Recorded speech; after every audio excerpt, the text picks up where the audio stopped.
ఈ road show నిర్వహించారు. ఈ సందర్భంగా మాట్లాడిన ఆయన రానున్న 2 రోజుల్లో వర్షాలు పడే అవకాశం ఉందని, పంటలు చేతికొచ్చే సమయం కాబట్టి రైతులు జాగ్రత్తగా ఉండాలని సూచించారు.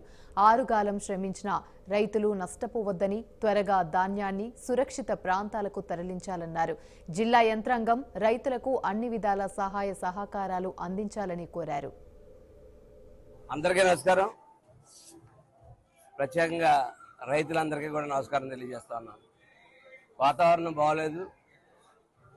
గత 2 రోజులు తుఫాన్ చెప్తా ఉన్నారు, హెచ్చరికలు వస్తూ ఉన్నాయి. ఎక్కడ పడి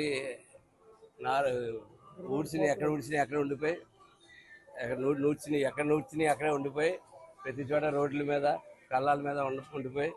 కాబట్టి ప్రభుత్వం, రెవెన్యూ అధికారులు ఎలక్షన్ ఒకటే ఫస్ట్ ప్రయారిటీగా తీసుకోకుండా రైతులు కూడా ఫస్ట్ ప్రయారిటీగా తీసుకుని ఇమీడియట్గా రైతులకు కావాల్సినటువంటి కలెక్టర్ గారికి విజ్ఞప్తి చేస్తా ఉన్నాను, రిక్వెస్ట్ చేస్తా ఉన్నాను. ఇమీడియట్గా రైతులకు కావాల్సిన టార్పాలిన్లు అద్దెకి తెస్తారో, కొనిస్తారో, ఏస్తారో. ఇప్పటికే 2 సార్లు రైతు నాశనం అయిపోయాడు అకాల వర్షాల వల్ల. కాబట్టి అర్జెంటుగా రెవెన్యూ యంత్రాంగాన్ని కోరుతా ఉన్నాను, అగ్రికల్చర్ డిపార్ట్మెంట్ కోరుతా ఉన్నాను. ఇమీడియట్గా రైతులకు కావాల్సిన సదుపాయాలు చేయండి. ధాన్యం తడకుండా, ధాన్యం తడిస్తే మీ రైస్ మిల్లర్లే మళ్ళీ తీసుకోవట్లేదు. దానికి మొక్క మొలిసింది అంటున్నారు, ఇంకోటి మొలిసింది అంటున్నారు, ఇష్టం వచ్చిన రేటు కట్టేస్తా ఉన్నారు. కాబట్టి దయచేసి వెంటనే రెవెన్యూ యంత్రాంగాన్ని ఆదేశించమని కలెక్టర్ గారిని కోరుతా ఉన్నాం.